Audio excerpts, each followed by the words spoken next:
मुख्यमंत्र्यांच्या सूचनेनंतर मराठा आंदोलकांसाठी स्वच्छतागृहांची व्यवस्था। आझाद मैदानात 236 मोबाईल स्वच्छतागृह तयार। स्वच्छतेसाठी 100 कामगारांची टीम सज्ज। मैदानावर 11 टँकरद्वारे पाणी उपलब्ध। आझाद मैदानाजवळील खाऊ गल्ली सुरू।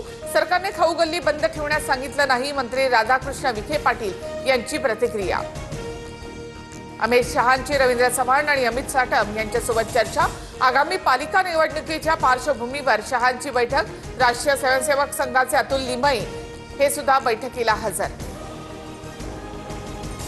अजित पवार यांची राष्ट्रवादी पुणे पालिका स्वबळावर लढणार। अजितदादांकडून सर्व जागांची तयारी करण्याच्या सूचना। माजी पदाधिकारी आणि नगरसेवक यांच्या बैठकीमध्ये अजित पवार यांच्या महत्त्वाच्या सूचना।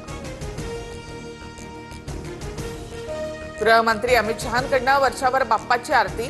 मुख्यमंत्र्यांसह उपमुख्यमंत्री एकनाथ शिंदे सुद्धा वर्षावर उपस्थित। केंद्रीय गृहमंत्री अमित शहांनी लालबागच्या राजाचं दर्शन घेतलं। अमित शहा सहकुटुंब लालबागच्या राजाच्या चरणी लीन। पंतप्रधान नरेंद्र मोदी चीनच्या दौऱ्यावर। तियानजिनमध्ये शांघाय सहकार्य संघटनेच्या राष्ट्रप्रमुखांच्या 25व्या बैठकीमध्ये सहभागी होणार। 7 वर्षांनंतर मोदींचा चीन दौरा।